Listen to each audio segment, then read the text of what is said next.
Hola a todos, bienvenidos a La Historia es un Problema. Mi nombre es Nico y hoy estoy en un debate sin Guido, pero muy bien acompañado en realidad, porque vamos a estar debatiendo con Juan Augusto Rattenbach, un experto en la cuestión Malvinas. Ahora le voy a dar el pie para que se presente, pero más bien que hablar solo de Malvinas, habrán visto ya en el título del podcast que vamos a estar discutiendo sobre la cuestión de la nación, el Estado y especialmente el origen de Argentina.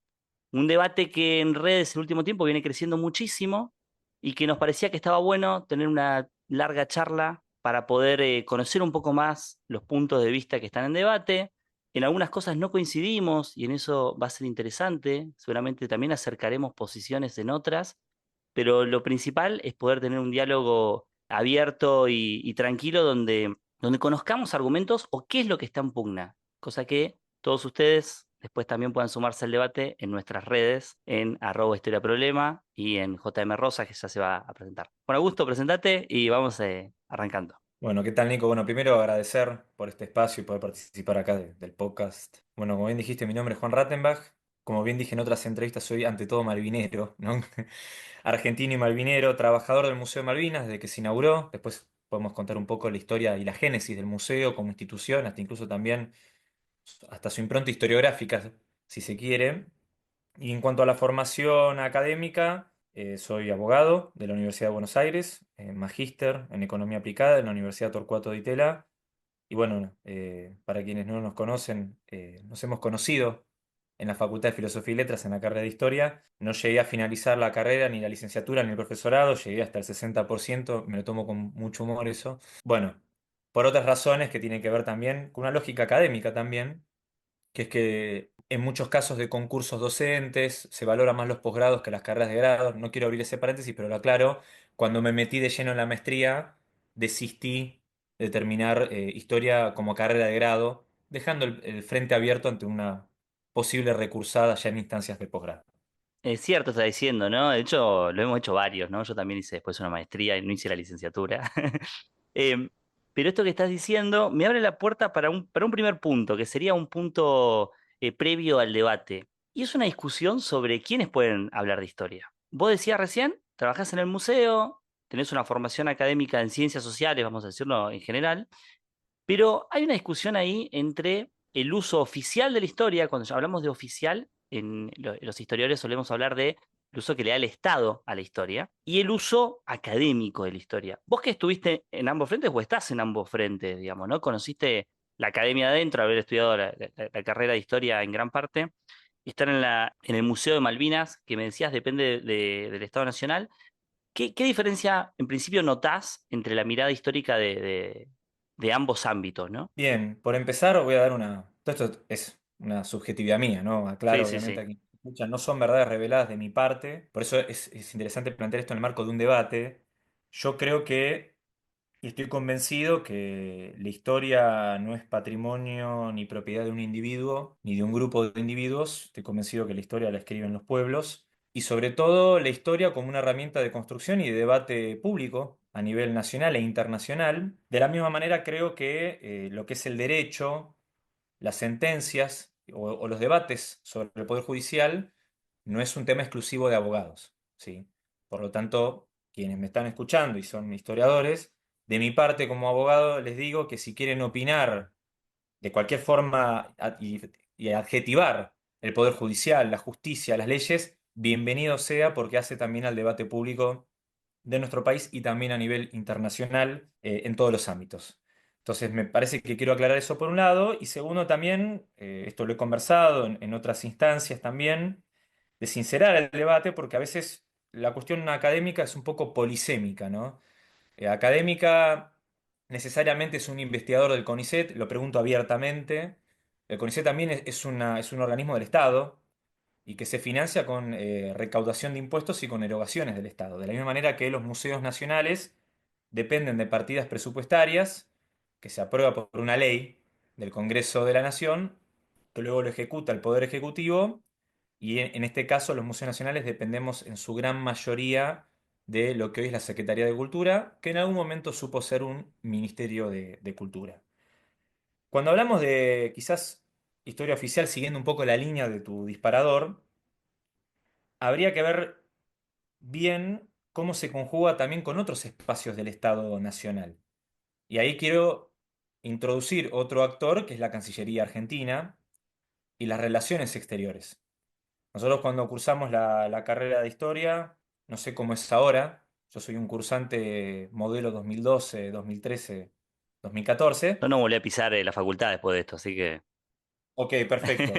Yo me quiero situar en tiempo y espacio para también sincerar, ¿no? Lo que yo viví como cursante de estas materias, Historia Argentina 1, 2 y 3, porque no quiero hacer una generalización de la carrera. Quiero ir bien específico a ese tema. Cuando nosotros estudiamos las relaciones internacionales y vemos la historia de la diplomacia y la política exterior, eh, vemos que hay de alguna manera una visión que se traslada en acciones diplomáticas, en tratados de límites de países, en las guerras y los conflictos armados o los tratados de paz, y también los posicionamientos que hacen las naciones a nivel internacional, no solamente en la ONU, en la OEA, PIX.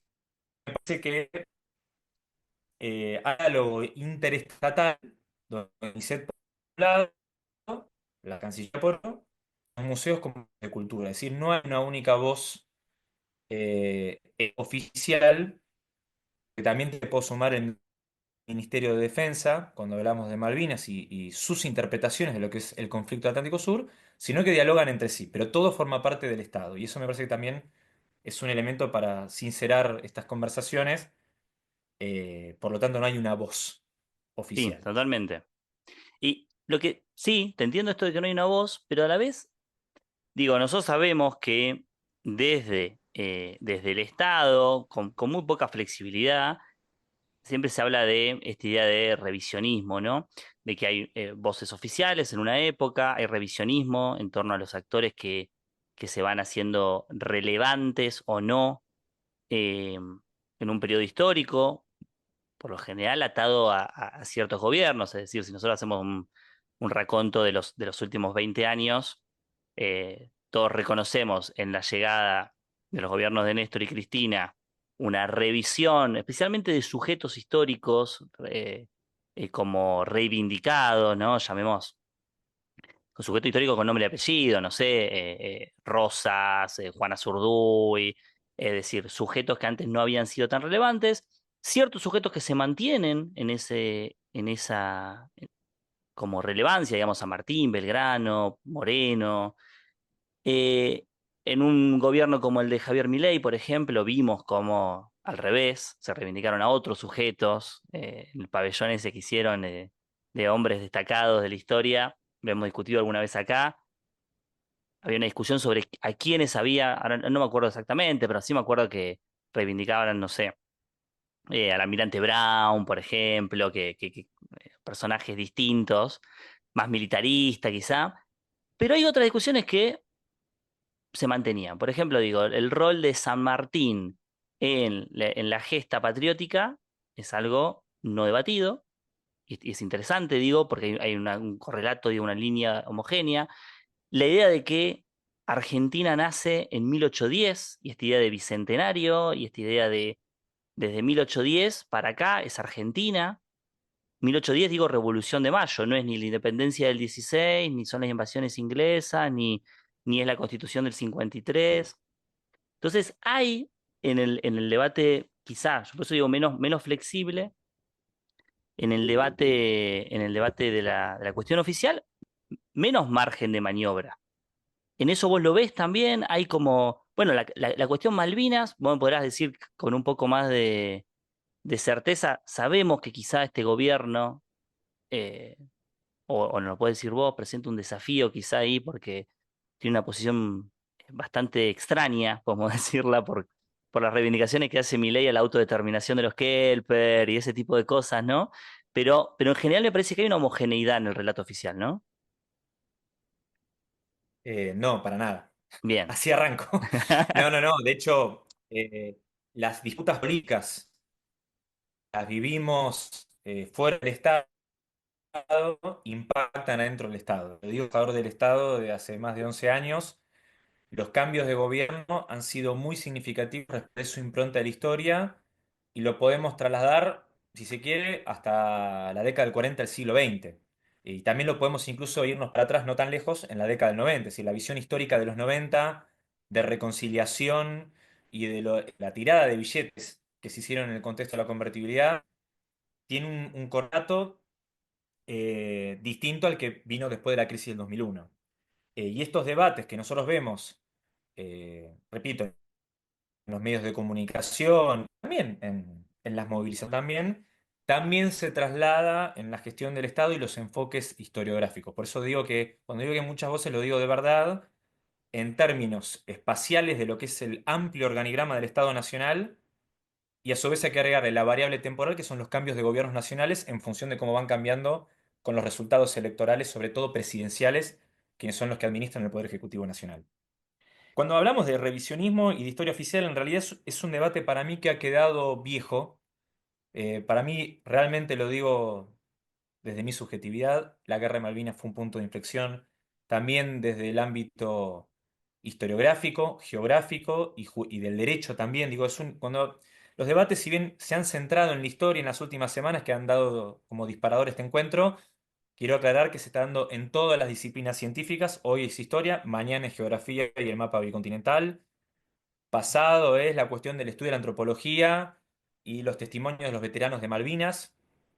Para dar ejemplo, también en el derecho se ha discutido mucho el interior de la Facultad de Derecho, también la pongo a disposición para que no vean que no hay un sesgo en contra de la disciplina de la historia, sino que hay abogados que abiertamente dicen que hay que separar Malvinas de la Antártida bajo un tecnicismo jurídico que tiene naturalezas jurídicas distintas y que no se quieren mezclar.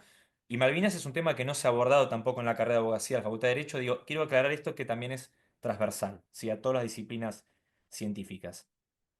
Cuando hablamos de historia oficial y de revisionismo, es simplemente la confrontación de la Academia Nacional de Historia como figura más menos estatal, casi como una especie de tribunal de la historia, como una institución siempre como asesora, ¿no? del Poder Ejecutivo, ¿no? Que se ha cristalizado también en el Estado y el revisionismo histórico que se ha conformado como una iniciativa privada a través de la creación de instituciones como el Instituto Juan Manuel de Rosas y que recién se han estatizado en la década del 90 en el momento en que los miembros de ese instituto no podían sostener económicamente el funcionamiento del mismo.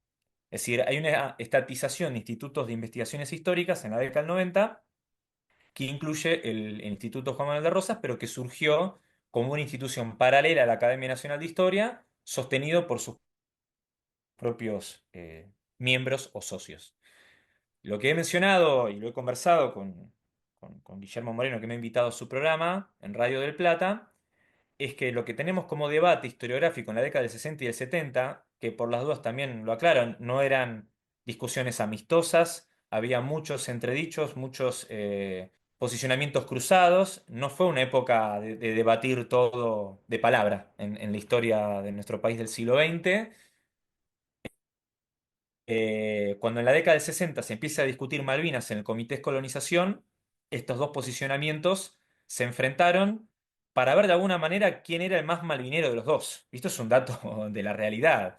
Es decir, el revisionismo histórico, que tiene si se quiere, un sesgo más orientado a la figura de Juan Manuel de Rosas y a los caudillos federales, planteaban de que la Academia Nacional de Historia era desafecta a las cuestiones de soberanía, sobre todo porque la Academia Nacional de Historia, como organismo cuasi estatal, llamémosle, hizo un dictamen sobre la figura de Gaucho Rivero. Ahí es donde ambas corrientes se enfrentaron, como si un tribunal historiográfico podría dar una sentencia anacrónica y a posteriori sobre Antonio el Gaucho Rivero. Y la Academia Nacional de Historia falló en contra como una figura nacional y el revisionismo histórico hizo exactamente lo opuesto, que es ponerla como una figura reivindicable, ¿no? Ahora bien, no es que la Academia Nacional de Historia, a pesar de su desafecto de la figura histórica del Gaucho Rivero, planteó un rechazo al reclamo argentino de Malvinas, sino que incluso hicieron una narrativa de que el reclamo de soberanía de Malvinas tuvo mayores logros cuando los unitarios estaban en el poder y que los federales eran los más desafectos al reclamo de Malvinas. Es decir, realmente la pelea, hoy lo digo, y parece un debate literario, puede parecer hasta irrisorio, pero tenemos una corriente historiográfica rivadaviana y se manifestaba abiertamente como rivadavianos malvineros y que acusaban a Rosas de ser un traidor desafecto al reclamo de Malvinas. Digo, para que entender el nivel de debate de aquella época, década del 60 y del 70, para mencionar nombres concretos, de un lado José María Rosas, Fermín Chávez, los que ya más conocemos, pero del otro lado tenemos a Khaled Bouah y Ernesto Fite. Ernesto Fite es un autor rivadaviano malvinero. Frente a Incluso toda ya esta... defender la figura de Rivadavia, viste que es compleja en torno a la discusión que hay en la formación del Estado. O sea, se le acusa de ser uno de los que evita que el Estado se logre formar en el momento en el que se está debatiendo la formación del Estado, que es post Congreso de Tucumán, donde había que definir la formación del Estado y la disputa termina en la guerra civil. Por eso digo que es Bueno, interesante que vos lo estés marcando como rivadaviano, ¿no? En esta corriente, digamos, de la Academia Nacional de Historia. claro, pero lo interesante es que pronunciarse rivadaviano en la década del 60 y el 70, para también ubicarnos en el contexto histórico, era problemático. Digamos, si uno lo analiza en términos de cantidad de ventas, como si fuera un boom literario, era más lo que se vendía la historia argentina de José María Rosa que la tercera edición que se editó en aquella época de Historia Argentina de la Academia Nacional de Historia, que fue Claro, sí. en su primera edición dirigida por Leveni Ravignani, pero que hizo una tercera edición en la década del 60. Y de a poco va minando y va entrando este tercer actor, que es Alpendongui, ¿no? Que publica en esta colección de historia argentina, Editorial Paidós, años 72, como una respuesta a la historia argentina editada por José María Rosa, ¿no? Y lo que tenemos para sintetizar un poco, para no irme tanto por las ramas, porque aparte es un tema que a mí me apasiona mucho y puedo hablar de esto largo y tendido, lo que tenemos como punto de inflexión es la guerra de Malvinas y se genera un cambio en simultáneo en la historiografía británica, por un lado, y de forma un poquito más tardía, en la posguerra, en la historiografía argentina, principalmente en lo que vos denominaste académica estatal del CONICET, para adjetivarlo con todos los pergaminos correspondientes. ¿Por qué? Porque lo hemos charlado en Instagram. La idea de debatir el origen de la nación argentina y también sus alcances territoriales no es un fenómeno previo a 1982. Si nosotros estudiamos incluso las publicaciones de Chiaramonte y de Alperindongui y de Asadurian, que hoy forman parte de los corpus, si se quiere, de los programas de Historia Argentina 1, 2 y en alguna medida sus sucesores académicos en Argentina 3, en los programas de estudio, no solo en la Facultad de Filosofía y Letras de la UBA, sino también en profesorados y otras universidades del país, es un fenómeno mucho más reciente, que es de la segunda mitad de los 90, donde coincide el paradigma que cristaliza Chiaramonte en paralelo con lo que sería la teoría del realismo periférico de Carlos Escudé, no en la Facultad de Filosofía y Letras, sino en las Facultades Sociales de la UBA, específicamente en la carrera de Ciencia Política y específicamente en la orientación de estudios de relaciones internacionales. Y ahí es donde comienza este debate más actualizado y tan apasionado de discutir el origen de Argentina en términos temporales y los alcances espaciales y territoriales. Y ahí es donde se abre más fuerte la polémica, digo, para los que quizá no conocen tanto la perspectiva de Chiaramonte, que quizá para los que somos de historia es como una referencia en términos de que, esto que vos decías, está siempre en los programas de historia. Chiaramonte es uno de los principales defensores de la idea de no había una Argentina en términos nacionales, digamos, ¿no? No necesariamente en el Estado, sino mucho más profundo. O sea, no había un ideal, un ideario argentino, podríamos llamarlo en términos de la nación de comunidad imaginada de Benedict Anderson, digamos. Esta idea de no hay una comunidad imaginada, no hay una nación, no hay un ideal de somos un pueblo unido, sino que es algo que va a surgir mucho más adelante. Hay mucha discusión sobre la fecha, pero también aparece esta discusión de entonces, si no hay eso, ¿qué es? Que yo ahí lo hemos planteado algunas veces y podemos abrir un poquito más el debate. Hay un tema ahí, porque entre no hay nación y Argentina ya existe en 1810, hay un abismo grande. Cuando nosotros nos toca explicar este tema en la escuela o cuando nos toca analizarlo, siempre es un tema complejo, ¿no? Porque las escuelas son un espacio donde esto que nosotros estábamos discutiendo como de historia oficial es el canal principal, ¿no? De donde la historia oficial hace mella en los sujetos. Por un lado tenemos, estamos hablando recién de los museos, los actos oficiales, los monumentos, los medios de comunicación y demás, pero es la escuela el espacio donde la idea es que la historia cumple un rol, llamémosle, directamente político, ¿no? Donde estamos formando un ciudadano y donde nosotros en la escuela no hay mucha discusión, ¿no? Principalmente en la escuela primaria no hay mucha discusión porque la idea es que la nación surge en 1810, como yo decía antes, Argentina es un país desde ese momento y de ahí para acá hay disputas políticas internas, pero no hay discusión. Ahora, cuando nosotros lo trabajamos en la escuela, decimos, nos preguntamos, ¿cuándo empieza eso? ¿Empieza directamente el 25 de mayo? Casi que los historiadores, en general, no hay mucho debate, excepto dos o tres historiadores importantes, digo, ¿no? Por ejemplo, no sé, un Luis Alberto Romero, que fue canon en la década de los 90, que van a decir la Revolución de Mayo no tuvo peso, no fue importante, lo único que importa es lo que pasa a partir de la Constitución. En general, hay un acuerdo de que en ese momento Argentina no existe como tal para los historiadores, ¿no? No es un país en sí Argentina. Sí hay una intención y un proyecto político común a un montón de personas que en general, insisto, el acuerdo es que surge con las invasiones inglesas, esa idea de proyecto común, y que se va a ir construyendo mezclado entre la ilusión, llamémoslo, por un proyecto común y la necesidad de la conformación de un Estado. Y en ese juego de ilusión y proyecto común, muchas veces decimos, bueno, quizás San Martín no era ni argentino ni era español. Era una búsqueda, español podemos discutirlo, pero no era realista, eso no hay duda, porque peleó a los realistas a más no poder, pero queda la discusión de, ¿era argentino? ¿Tenía algo que ver con lo que hoy es Argentina? Y ahí es donde para mí puede parecer un debate filosófico, pero sé que la gente que nos está escuchando realmente es lo quiere debatir, o que creo que es lo que se ha debatido este tiempo en redes. Y es entonces, ¿es Argentina, la Argentina de hoy, un reflejo de los debates y discusiones de 1810, 1816, 1820 y especialmente todo ese periodo largo de la Confederación Argentina, ¿no? Que es quizá el gran debate, ¿no?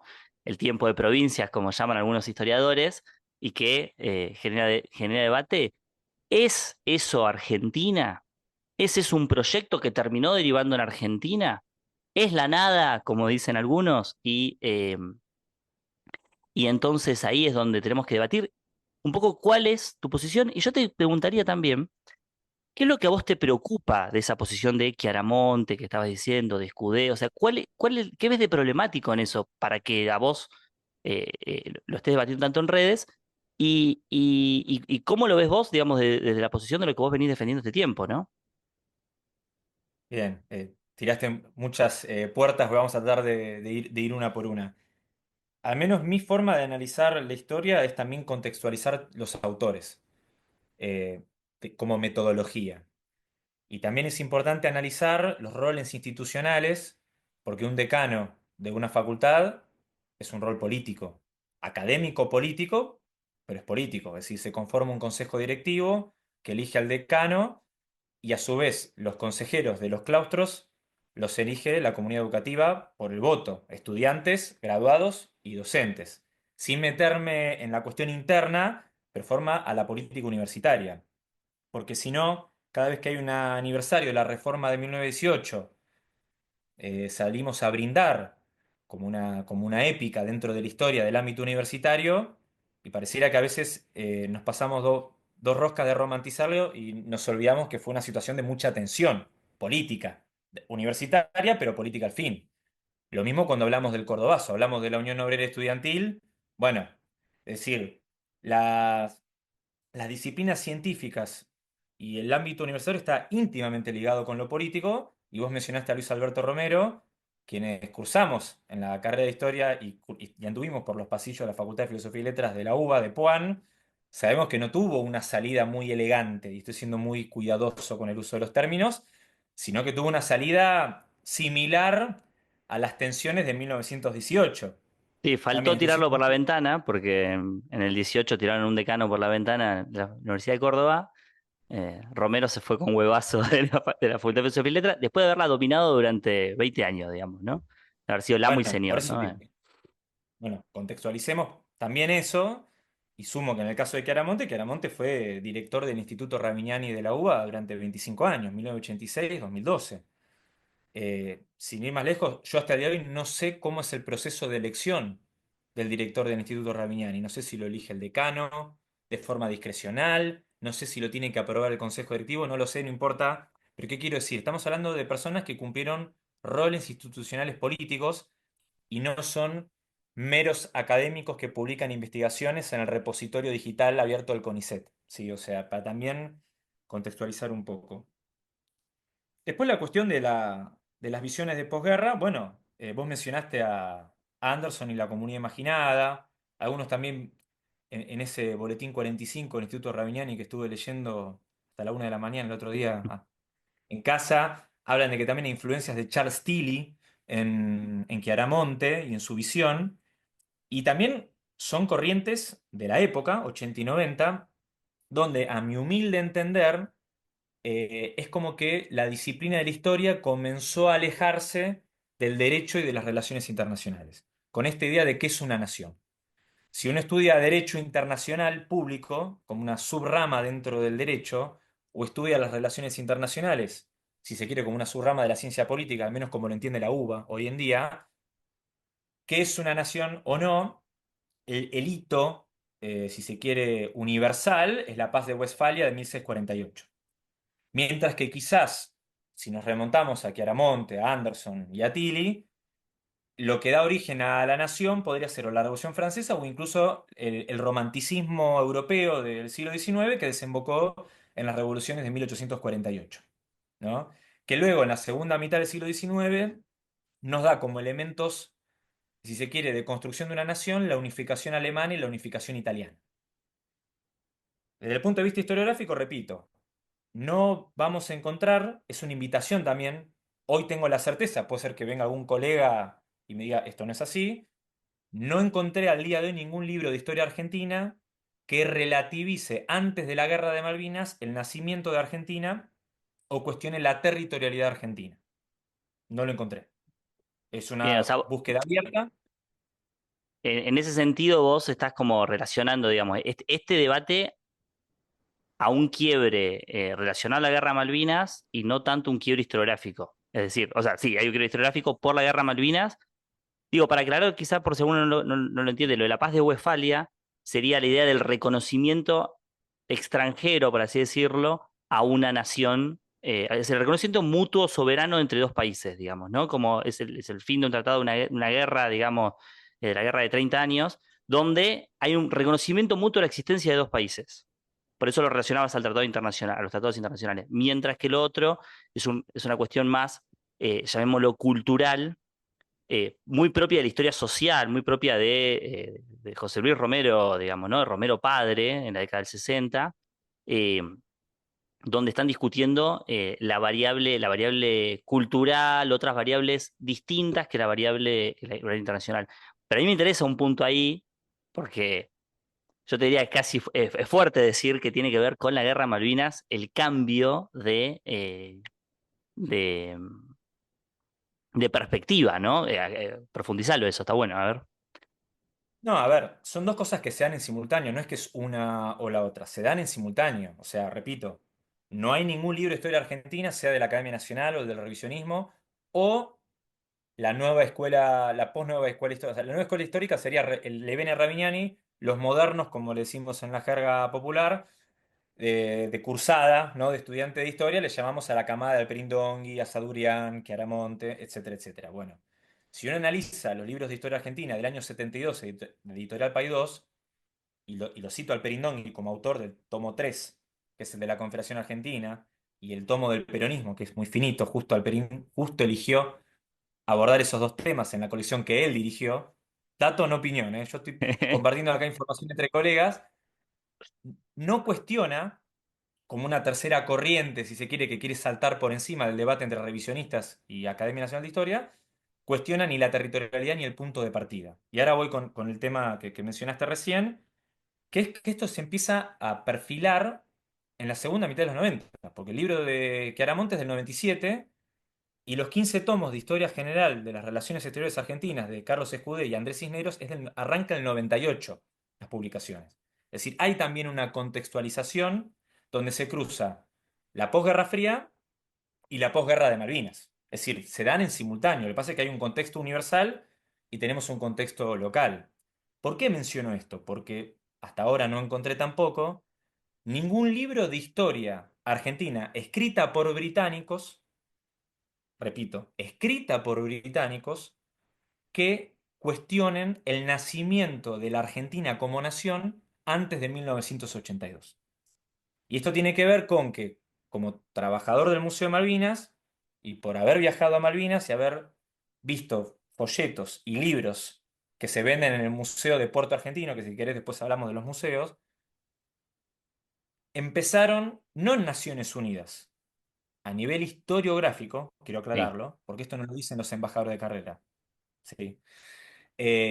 A plantear esta idea de que Argentina no existía en 1833, cuando los británicos ocupan las Islas Malvinas. Por lo tanto, dos cosas. Los habitantes que estaban en Malvinas para cuando llegaron los británicos no eran argentinos, y como Argentina no existía como tal, no estaría en condiciones de reclamar la soberanía de las islas. ¿Sí? Bien, ese es Entonces el hay una... eje del debate, digamos, ¿no? Si no había Bueno, Argentina, bien, te entiendo. entonces, yo lo que veo, no es que, aclaro también para enfriar un poco el debate, no estoy diciendo ni que Chiara Monte, ni que Carlos Escudé, ni que Andrés Cisneros son agentes británicos del MI6, ni de ningún servicio de inteligencia internacional. Lo que estoy diciendo es que hay una coincidencia real y objetiva entre una narrativa y la otra. Y que ambas narrativas, también es la segunda coincidencia, se ven después de la Guerra de Malvinas y hasta el momento no encontré ninguna narrativa similar antes de 1982. ¿Y por qué digo esto? Porque si uno analiza y estudia las presentaciones británicas en Naciones Unidas para tratar de justificar la ocupación colonial de las islas, no es lo mismo lo que planteaban en 1964, que es la invocación del principio de autodeterminación de los pueblos en abstracto, que no es aplicable a los habitantes de Malvinas, a lo que plantean hoy en día en Nueva York. Si ustedes van hoy en día al Comité de Descolonización, hoy en tiempo presente, además del embajador británico, se traen como peticionantes del lado británico habitantes de Malvinas, que cuando hacen uso de la palabra dicen esta visión historiográfica. Pero que es un fenómeno reciente. No van a encontrar ningún habitante de Malvinas ni ningún inglés que de 1982 para atrás dijera que Argentina no existía en 1833. Y eso también es un dato de la realidad. En ese sentido, como clarificando un poco lo que yo te preguntaba antes de la preocupación, digamos, eh, hay un punto donde vos decís, si nosotros mantenemos esta visión historiográfica como si fuera meramente ciencia, eh, puede afectarnos en una cuestión política. Es decir, puede afectarnos en una cuestión de política internacional, me refiero, ¿no? En política siempre No, y de afecta, ¿no? Pero política también, ¿eh? De política también. política nacional Eh, lo decís. sí, ¿En qué? de los dos lados, porque, y yendo a un tema que vos mencionabas recién, vos mencionabas el rol de las escuelas. Yo creo que hoy en el siglo XXI, me pasa a mí como docente, no sé si te pasará a vos también, el rol de los contenidos audiovisuales en los teléfonos celulares casi que van a una velocidad mucho más rápida que la capacidad o el poder que puede tener un docente en el marco de un aula. Sin negar el poder que tiene un docente en un aula, digamos, No, de hecho, hay hoy una el poder del tensión ahí. docente es el de pausa, digamos, el de analicemos todo lo que Claro. estás viendo, ¿no? Es decir, seguir, digamos.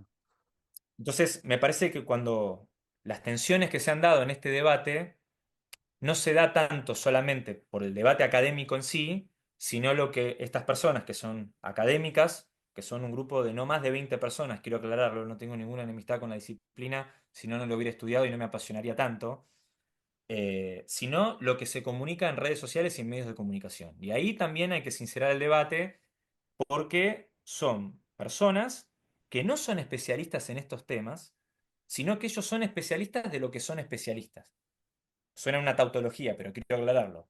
Cuando una persona es un investigador del CONICET, el Estado genera una erogación por lo cual esa persona que es becaria o es un investigador concursado se especializa en un tema en particular.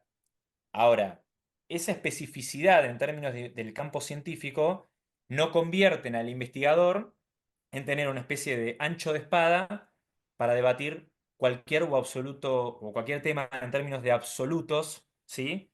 Y que esa rigurosidad y ese prestigio que tiene el CONICET se traslade a otros ámbitos y otras discusiones. ¿Por qué digo esto? Porque eso también se ha trasladado en otros colegas de la economía, no quiero tampoco empiojar esta conversación, con la cuestión de Tierra del Fuego y plantear un discurso cientificista de que el régimen económico de Tierra del Fuego está científicamente mal. Por lo tanto, se justifica desde una retórica científica el decreto 333 que firmó Sturzenegger en el 2025. Y acá voy a introducir un ser humano llamado Royora, ¿sí? Quien ha celebrado la decisión política de haber tomado este decreto, el 333 y el 334, que van en contra del régimen de Tierra del Fuego. Si bien él me tiene bloqueado en Twitter por una decisión de Elon Musk, uno como bloqueado puede acceder igual a lo que el usuario de Twitter tuitea. Sí, esto cambió. Antes no se podía ver nada. Bueno, entonces, ¿qué quiero decir con esto? Primero, vos mencionaste la cuestión de la historia social, que me parece fundamental ahí. Mi preocupación, repito, son dos, para ser también sincero con quienes nos están escuchando. La principal tiene que ver con la comunicación, ya sea de medios de comunicación como Infobae, para dar un ejemplo, La Nación Más, Clarín, y las redes sociales. TikTok también hay que sumar. Instagram, TikTok, Twitter, etcétera. Y la otra preocupación más del ámbito académico universitario tiene que ver con el no abordaje en las currículas de grado de la cuestión Malvinas y problematizar la cuestión Malvinas en el ámbito universitario. Y esto, repito, de forma transversal a todas las facultades y a todas las disciplinas científicas. ¿Qué tranquilidad tengo al menos en la Facultad de Derecho? ¿Qué experiencia hubo? Cuando yo cursé Derecho Internacional Público en el año 2012, en paralelo, cuando nos empezamos a conocer en la carrera de Historia, vi con mucha claridad Derecho Internacional del Mar, el Tratado Antártico, el Estatuto del Río Uruguay, el Fallo Botnia, y que Papá Noel no se va a morir, como diría Barili en Telefe, pero no vimos nada de Malvinas. Es decir, yo tengo un título de abogado expedido por la Facultad de Derecho de la UBA, certificado por el Ministerio de Educación, hoy sería el Ministerio de Capital Humano, eh, y no vi nada de Malvinas. ¿Sí? Esto empezó a cambiar en el año 2020. Recién en el año 2020 la Facultad de Derecho de la UBA tomó la iniciativa de incorporar en términos de currícula de grado institucional la cuestión Malvinas y hoy puedo afirmar, hoy, mañana veremos cómo se sostiene, que todas las cátedras de Derecho Internacional Público le dedican por lo menos una clase por cuatrimestre a la cuestión Malvinas, siendo un tema específico también de Derecho Internacional, y a su vez en el ciclo profesional orientado hay una materia que es optativa y que cualquiera se puede anotar, que se llama Atlántico Sur y Antártico. Entonces, la Facultad de Derecho pasó de no hablar de Malvinas desde junio de 1982 a partir del año 2020 incorporarlo. En la carrera de historia, en mi experiencia, no se ve nada de Malvinas y un poco el debate respecto de historia argentina tiene que ver con que una cosa es estudiar historia social y analizar los vínculos o las interacciones o incluso las tensiones y los conflictos entre clases sociales, las élites, ¿no? Y los sectores populares o el bajo pueblo, pongámosle la nomenclatura que cada uno quiera, con cuestiones que tienen que ver con relaciones internacionales, política exterior y territorialidad. Son dos cuestiones totalmente distintas y ese es un poco también el debate, porque muchas veces se analiza, o metodológicamente hablando, cuestiones internas de historia social y se extrapola al ámbito de las relaciones internacionales y la territorialidad argentina. Y ahí es donde viene la confusión. Por eso, en las conversaciones que hemos tenido en Instagram, cité como ejemplo a Tulio Alperindongui, que en su tomo 3 de la Confederación Argentina, quizás porque estudió abogacía, no lo sé, pero en su escritura tiene muy bien en claro que una cuestión es la representación internacional del Estado, cuyo año de inicio es 1810, no 1816, 1810, y otra cuestión es la organización interna del Estado Nacional. Ese desdoblamiento, que Alperindongui en el 72 lo tenía muy claro, se empezó como a desdibujar en términos historiográficos de Chiaramonte en adelante, de 1997 hasta el día de hoy. Y ahí es donde empiezan las confusiones. Sí, te sigo y primero te voy a dar la mano en esta cuestión de la legitimidad para hablar de ciertos temas no siendo experto. Y especialmente con la responsabilidad, como vos bien decías, del sello que tiene para la sociedad en general, que es el sello CONICET. Es decir, cualquiera que es un investigador del CONICET eh, tiene una responsabilidad porque ahí tiene más legitimidad para la gente y no es lo mismo. No es lo mismo saber sobre todos los temas. Nosotros los solemos escudar mucho cuando hablamos entre pares de no ser expertos en, pero no tanto en redes sociales cuando divulgamos. Eh, y en eso es cierto que hay una... se habla con mucha liviandad de muchos temas y demás. Lo segundo, me parece que es interesante en esto que estás planteando de por qué no se habla de Malvinas o de cómo fue cambiando, que es interesante en esto que decimos siempre los historiadores, que la historia se escribe desde el presente, desde el debate presente, uno va a rastrear el pasado. Así como los estudios de género crecieron de manera increíble en los últimos 10 años, los estudios, bueno, de clases populares o bajo pueblo crecieron fuertemente en el 2001, cuando se fue a preguntar de- el rol político del pueblo directamente, eh, puede haber algo de esto, decir, che, quizá esto estuvo mal debatido o estuvo debatido de otra forma porque no había mucha disidencia en cómo tomarlo. Y en eso creo que me parece que es interesante decir cómo de la sociedad sale la demanda para la academia. En qué sentido? Eh, Hace un rato, antes de empezar la charla, yo te comentaba del video de Gleiser. Raimundo Gleiser fue un cineasta eh, quizás de los primeros grandes cineastas de Argentina, en la década del 60, digamos, sin grandes producciones, de una perspectiva de cine para la liberación, una perspectiva muy de cine desde abajo, pero que empezó siendo un camarógrafo común y que le pagaban por filmar cosas. De hecho, cuando estaba en un noticiero, fueron a Malvinas en la década del 60, previa a la guerra de Malvinas, y yo siempre paso ese video que muestra cómo viven los pobladores de Malvinas, ingleses en ese momento en su mayoría, hay un par de argentinos, en la década del 60, y él termina diciendo, bueno, y en este proceso de descolonización generalizada en todo el mundo, la década del 60 y toda la post Segunda Guerra Mundial, la ONU exige una descolonización fuerte, dice, las Malvinas volverán a ser argentinas. Y a mí siempre me sorprendió cómo él asume como algo que en ese momento socialmente se decía, esto no es ni conflictivo. Malvinas está dominada, la tienen los ingleses, no las van a devolver como están devolviendo todas las colonias en todo el mundo, ¿no? En ese momento todavía Gran Bretaña tenía muchísimas colonias. Entonces digo, claro, ahí todavía no había conflicto. Obviamente la guerra de Malvinas es un parteaguas porque pone a toda una gran parte de la población con un proceso largo, diríamos, ¿no? En esta discusión de la desmalvinización y la malvinización, o sea, la reivindicación de los veteranos de Malvinas y demás, especialmente a partir de los 2000, pero en los últimos gobiernos, especialmente en el gobierno de Macri, en el gobierno de ahora de Milei, empieza a aparecer esta discusión de ¿para qué nos sirve Malvinas? En el sentido de, che, seguir disputando esto no sé si tiene mucho sentido.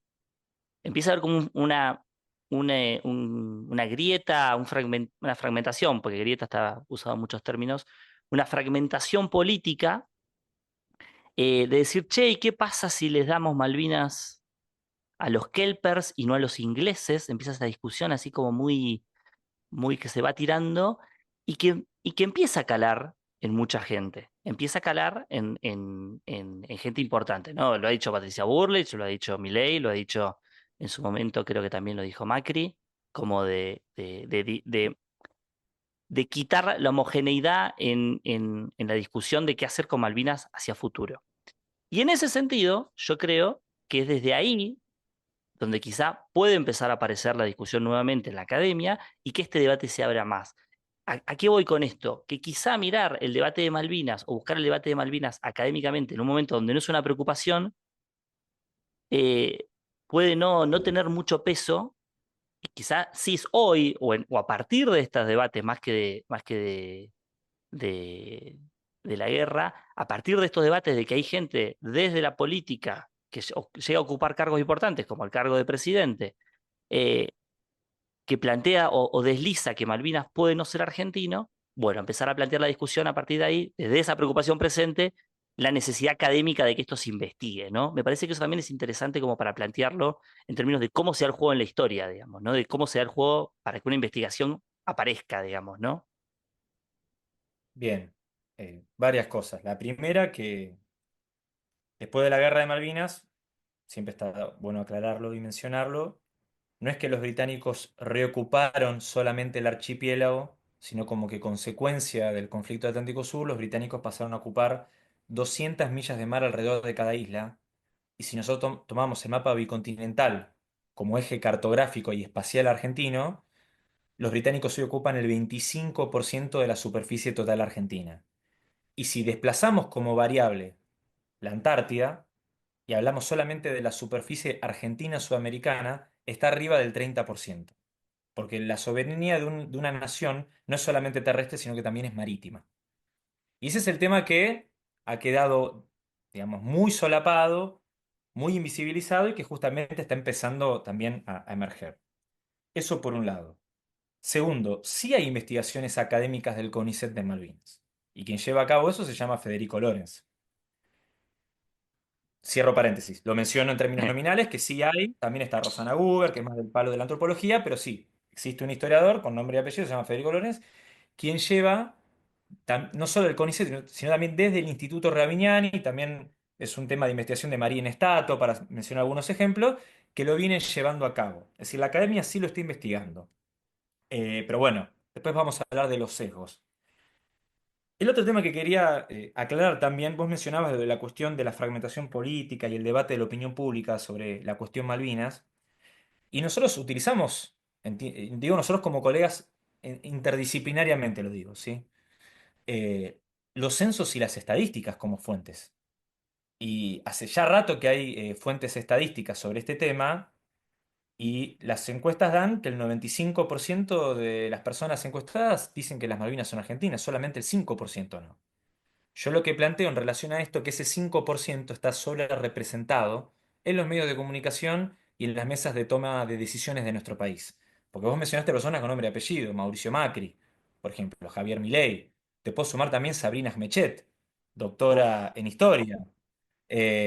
Bueno, Alguien lo que que me nos hace lleva... muy mal a los que compartimos, compartimos espacio académico con ella, por así decirlo, digo, ¿no? Casa de estudios y título, nos afecta muchísimo. Bueno, pero el error también ahí es verlo desde un sesgo corporativo disciplinario, porque yo como abogado no me voy a hacer cargo de los fallos de la Corte Suprema, digamos, ¿no? De Rosenkrantz, por ejemplo. Yo no me voy a hacer cargo de la Corte Suprema de Justicia de la Nación en tiempos de los 90 y de Nazareno. Yo no me voy a hacer cargo como abogado de los fallos de las sentencias ni de la Corte Suprema, ni de ninguna Cámara Nacional de Apelaciones, ni de ningún juzgado de primera instancia. Quiero también separar eso para, de alguna manera, vos como licenciado en historia, vos no tenés que por qué hacerte cargo de las declaraciones de Sabina Smechet por ser doctor en historia de la No, UBA. no, pero yo voy a otro punto y es que nosotros dentro de historia, digo, nosotros debatimos constantemente entre pares, pero siempre hay una búsqueda que es, hay distintos tipos de debate. Esto que decíamos antes, cuando vos debatís dentro de tu tema de investigación, vos debatís métodos, fuentes, Ujú. perspectiva, debatís cuestiones que en cierta forma están estandarizadas, incluso con diferencias ideológicas, hay estándar en cómo se investiga. Después los resultados o la opinión sobre ciertos temas, no, lógicamente que uno lo discute. Entonces, cuando uno escucha, ¿viste? Sabrina Mech, esto que decís Roy Ora, que yo no lo tenía presente, pero cuando uno escucha opiniones sobre temas que no tienen que ver con el método de investigación histórica, que es decir, che, vamos a consultar la fuente, vamos a consultar, bueno, ahí uno dice, eh, esto nos hace mal como profesión porque siempre cuando lo ponen en los medios le ponen historiador, como que eso le da un aval de lo que está diciendo como algo importante, ¿no? Por eso lo aclaro como alguien que nos hace mal en ese sentido, ¿no? Bien. Bueno, yo ahí quiero aprovechar para mencionar otras dos cosas más. Abro paréntesis. Mencionaste a Roy Ora y gracias por hacerme acordar. Antes de que Roy Ora me bloqueara en Twitter, lo cual habla también de su grado de tolerancia, porque quiero aclarar que yo no insulto ni uso malas palabras en redes sociales. Puedo tener diferencias ideológicas o metodológicas, pero nunca jamás agredí personalmente a nadie. y si lo hice, búsquenme y bueno, me haré cargo si correspondiera. Yo en el año 2020 discutí con, y acá sí nos vamos metiendo un poco en la actualidad, de un hilo que hizo Roy Ora el 25 de mayo del año 2020, así con nombre, apellido, ubicación temporoespacial. Ciberespacio es el espacio, las redes sociales, Twitter, y la fecha es el 25 de mayo del año 2020, donde Roy Ora, recién inaugurado su cuenta de Twitter, porque yo a Camila Perochena la sigo desde un poco antes, entonces yo me entero por ella que él se hizo la cuenta, entonces lo empecé a seguir, para aprender de historia, ¿no? Para también a ver, digamos, ¿no? Aprender de los hilos de Roy. Y él hizo un hilo sobre el 25 de mayo, 9 de julio, cuestionando la cuestión del nacimiento de la Argentina y haciendo una metáfora de que la Argentina, a partir de la Revolución de 1816 o la Declaración de Independencia de 1816, eh, es una especie de dibujo en la arena. Él usa esa metáfora, ¿no? Esa licencia literaria.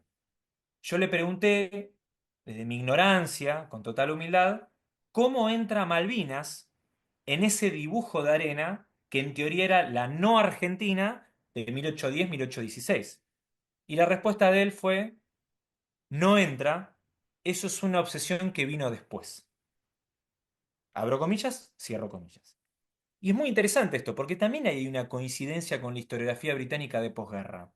Porque la visión que tienen los historiadores británicos, repito, si vos o cualquiera que nos escucha viaja a Malvinas, ocupada por el Reino Unido, y se compra un libro de historia en inglés, siempre a la educación argentina de la década del 30 y del 40, y a la personalidad de Perón en particular, le suelen dedicar una o dos páginas, porque la visión y la narrativa británica colonial de posguerra de Malvinas plantea de que no es que la Argentina reclamó Malvinas desde el origen de la usurpación, eso lo niegan la historiografía británica, sino que en realidad fue un cambio en el ámbito educativo en la década del 30 y desde la educación y la incorporación de Malvinas en la escuela primaria se trasladó a la Cancillería Argentina después de la Segunda Guerra Mundial y cuando ingresa Argentina a la ONU. No Bien, sé como si fuera si un se invento, entendió. sí, sí, sí, sí, como si fuera un invento del siglo XX, digamos, El reclamo de el soberanía. reclamo. Bien. Y Bueno, en y ese eso sentido también me parece.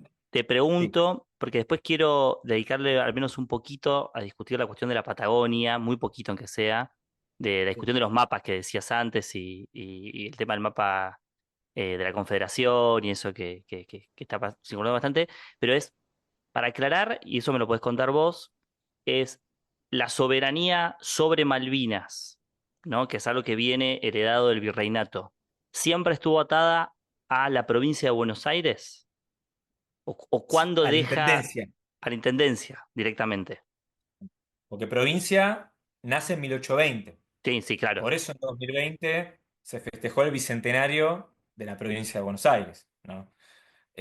Digo, por eso también hay una subestimación mucho se habla de rupturas y continuidades, ¿no? Casi hasta como un cliché un terreno seguro a la hora de abordar la historia, en una búsqueda de excesivo profesionalismo y de que el historiador sea lo más objetivo posible, como si un ser humano pudiera renunciar de forma absoluta a su subjetividad, digamos, ¿no? Entonces decimos, rupturas y continuidades es más complejo, como si fueran cartas Odio de el es más truco. complejo, odio el es más complejo, hay que Bueno, responder, hay que responder. bueno, estamos de acuerdo, bien, Sí, sí, coincido. sí, Bien, sí. somos dos personas que odiamos el es más complejo y también sumo el rupturas y continuidades con un sesgo en la ruptura, ignorando la continuidad. Bien. Porque si decimos que hay rupturas sin continuidades, significa que hay rupturas y continuidades. No rupturas y puntos suspensivos, incógnita. ¿Sí? Ujú. Bien. Entonces, en ese sentido, volvemos al siglo XVIII. Porque también, esto vos decís, se discute en tiempo presente. Bien, yo banco el paradigma de Benedetto Croce, la historia se discute en tiempo presente, vamos para adelante. A ver, si nosotros analizamos algunos manuales escolares del otro lado de la cordillera, sobre todo que forma parte de los cambios curriculares de alguna educación de origen más pinochetista, si se quiere. Hay manuales que plantean, por eso esto que también hay que estudiarlo de forma comparada, cómo son los manuales británicos y cómo son del otro lado de la cordillera. Plantean de que la Patagonia Oriental formaba parte de lo que ellos denominan el Reino con Y de Chile, y que en un acto de mala fe, en el contexto de la Guerra del Pacífico con Perú y Bolivia, Argentina ocupó territorio chileno. Y en un acto de debilidad política se terminó firmando el Acuerdo de Límites de 1881. Esto que algunos nacionalistas chilenos repiten como una verdad absoluta, si uno conversa con un diplomático de carrera de Chile o con un abogado especialista en Derecho Internacional Público de Chile o algún miembro del Instituto Sanmartiniano de Chile, jamás le van a dar por válida esta interpretación, porque saben muy bien que las delimitaciones territoriales fueron cambiando a medida que fueron avanzando las cédulas reales, y acá nos metemos en un debate histórico-jurídico, donde sí la ley posterior deroga la ley anterior. No como pasa en el campo de las ciencias sociales, que una investigación posterior deroga la investigación anterior. No es así, digamos, ¿no? Pasa en el derecho, no necesariamente pasa en las ciencias sociales, salvo que digan, como pasó con el plan de operaciones de Mariano Moreno, es apócrifo. Bueno, listo, se acabó. No lo hizo Pero ese, no ese. pasa con no pasa con las interpretaciones, ¿sí? Eh, Bien, volvemos al tema de Chile. Entonces, ningún diplomático que agarre de Chile va a reconocer que la Patagonia era chilena y Argentina la robó, porque justamente son conscientes que las cédulas reales del siglo XVIII, cuando se produce la creación del Virreinato del Río de la Plata, había generado una delimitación territorial muy clara. Y estas cédulas reales, más allá de que hemos visto por ahí un par de videos que le bajan el precio al virreinato porque duró 34 años, bueno, acá te estoy haciendo un chiste, era el imaginario territorial que tenían los revolucionarios en la cabeza. Y no porque lo hayan manifestado de forma explícita en una correspondencia y decir mi territorialidad termina hasta acá, sino tiene que ver con acciones y decisiones políticas, que también son fuentes historiográficas. Tenemos dos en el caso de Mariano Moreno, como secretario de la Junta. La número uno, que es la más conocida, es la orden que le da Castelli de que el desplazamiento de tropas termine en el norte, en el río de Desaguadero, que era el límite entre lo que era el Virreinato del Río de la Plata con el Virreinato del Perú. Esa es una decisión política. Y la otra decisión, que muchas veces se suele soslayar y que está muy bien explicada en la historia argentina de Leveni y Ravignani, que también son unos como 20 tomos, de esta invitación que hace la Junta Revolucionaria de Chile a la Junta Revolucionaria de Buenos Aires para coordinar los esfuerzos revolucionarios. Y la respuesta de Mariano Moreno fue no, que cada uno haga su propia revolución dentro de una espacialidad limitada y después vemos. Y por eso se contrasta con la visión territorial y geopolítica y hasta de política exterior de San Martín y de Belgrano, que plantean proyectos continentalistas. De De hecho, ahí viene el proyecto Sí, no, no, de hecho te iba a perdón. decir eso, porque ahí, de hecho, nosotros, o yo, personalmente, en esta discusión, siempre me pregunté por qué usan tanto el virreinato del Río de la Plata, y sí, yo le bajo el precio al virreinato, para subirle el precio al virreinato del Perú, es decir, al virreinato Claro, anterior, digamos, ¿no? En el sentido de que el proyecto de San Martín y Belgrano no era un proyecto atado al virreinato del Río de la Plata. no totalmente. De hecho, para mí, Al por punto eso, tal que Belgrano propone que Cusco sea una posible capital. exactamente, y que el acta de independencia de las provincias es de Unidas de Sudamérica. Y para mí eso es un elemento de pregunta, decir, si ellos están preocupados por el virreinato del Perú o por hacer un proyecto continental, que siempre, en esto estoy de acuerdo, siempre hay una cosa rara con Chile, con la capitanía de Chile, porque esto de que sea capitanía es esta incorporación como un espacio con otro tipo de autonomía dentro de la posición que tienen los virreinatos, porque depende y no depende, eh, pero que el proyecto siempre fue mucho más amplio. Y ahí la cuestión de la Patagonia, eh, no digo me hace ruido, porque digo, también si Chile tampoco lo reclama es porque tampoco tenía no tenía posición sobre la Patagonia. Es decir, la Capitanía de Chile en ningún momento tuvo, más allá de estas posiciones declarativas, nunca tuvo una posición firme sobre la Patagonia. Es decir, nunca tuvo ni tropas, ni tuvo, siempre metiéndonos en la Patagonia profunda, hablemos de las estepas, siempre está esta discusión de los límites, que es muy fina, y está toda la discusión para un capítulo eh, hermoso, toda la discusión de Perito Moreno y cómo se va generando los límites, pero Eso es mucho después. es mucho después, claro, claro, es Mucho muchísimo después. después, ¿no? Es muchísimo después, de hecho, la discusión de límites tarda. ahora no me acuerdo la fecha exacta, pero casi 40 años, digamos, ¿no? Entre que inicia El la... primer acuerdo es post-Caseros, si mi memoria no me falla, creo que es 1853, y el gran acuerdo de límites es 1881. Después creo que tenés uno en 1895 y otro en 1902, y en realidad se termina de resolver en 1998. El Ah, bueno. último acuerdo bilateral de límites entre Argentina y Chile es 1998, quedando pendiente la demarcación, para también ser preciso en el lenguaje. No es lo mismo marcar una frontera que la demarcación, Sí, sí, sí. son dos cosas distintas, de los hielos continentales. Y ahí un poco, yendo también al debate de origen, yo puedo aceptar que hay una Argentina en construcción, pero esa Argentina en construcción tampoco tiene una fecha de vencimiento. En el 2025 también estamos construyendo qué es la Argentina. Es una nación y un país y una identidad que es dinámica. Digamos, hoy, por ejemplo, doy un ejemplo más concreto, la selección nacional. ¿La selección nacional de fútbol hoy es un elemento constitutivo de la identidad argentina, sí o no? Sí, sí, claramente. El fútbol en Sí, general. diría que hasta matemáticamente sí, al punto tal que hoy, después del Mundial de Qatar, en las embajadas y en los consulados en el exterior, los cónsules y los embajadores tienen guardada una camiseta de Messi porque forma parte de los obsequios oficiales de la política exterior argentina. ¿Sí? Ahora, yo te pregunto, ¿el fútbol y la selección nacional era un elemento constitutivo de la identidad nacional en 1870, 1860? No, no, Bueno, no, por eso no. digo, No, no, a ver, uno no existía, pero dos, es claramente, sí, sí, sí. Te sigo otros elementos, seguí, seguí porque te sigo o otros sea, elementos. no Sí, es sí. que, así como te digo que esto arranca en 1806, tampoco termina en 1880. Es decir, discuto el origen y discuto la llegada. Porque yo te puedo decir en tiempo presente que tomando en cuenta que tenemos el 25% de la superficie ocupada hoy por una potencia extranjera y extracontinental, Argentina sigue todavía en construcción. Y quizás tengamos un punto de inflexión el día que recuperemos nuestro territorio que hoy está colonizado por el Reino Unido de Gran Bretaña. Es decir, Bien, esto sigue en adelante, sigue a futuro.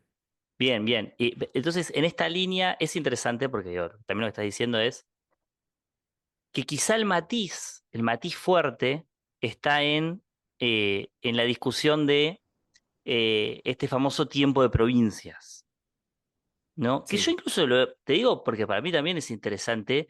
Yo incluso me acuerdo, tendría que ir a leerlo, pero me acuerdo de Di Meglio eh, discutiendo la idea de anarquía, discutiendo la idea de anarquía del año 20, ¿no? Post batalla de Cepeda.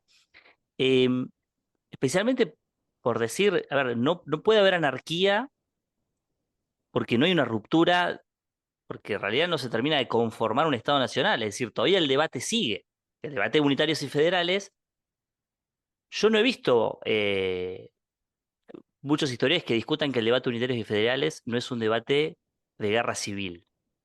Es decir, cuando uno dice guerra civil, una guerra civil que dura muchísimos años, pero es un debate interno, es un debate, no es un debate entre países, sino que es un debate entre provincias. Es un debate entre posiciones políticas al interior de las provincias en pos de lo que termina siendo el proceso de 1853, 1861, que es el aceptar una constitución nacional por las 14 provincias fundadoras, por lo menos. Acá como patagónico, siempre está la discusión de la incorporación de la Patagonia, esto que estábamos diciendo. ¿Qué ocupación real tenía, más allá de lo declarativo, el Estado Nacional? En este caso, ni el chileno ni el argentino, y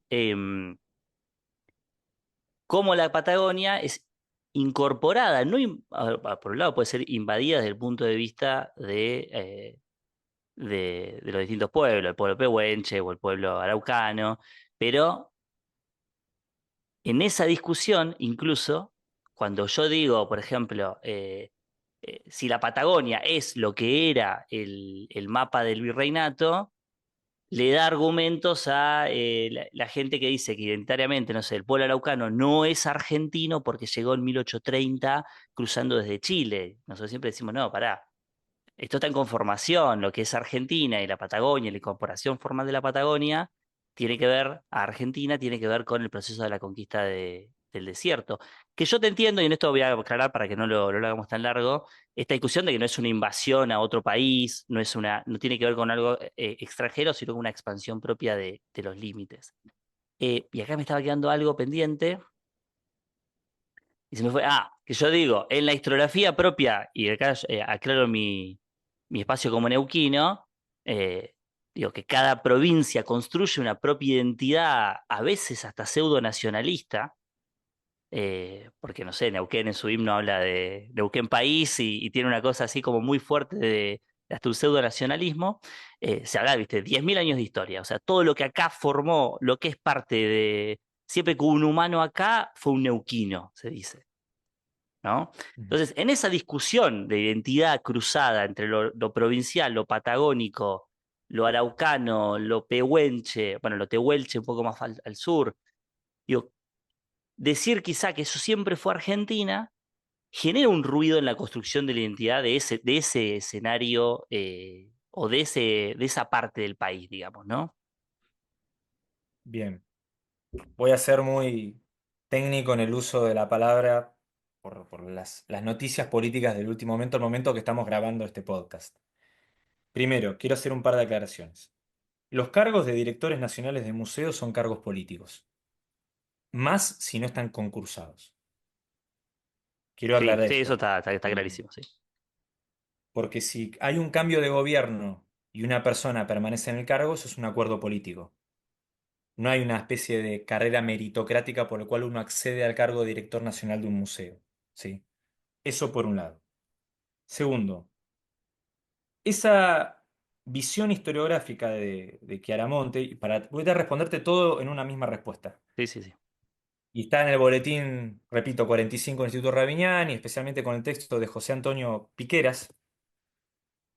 Repito, hacen una reproducción de la unificación italiana y la alemana trasladada a la Argentina.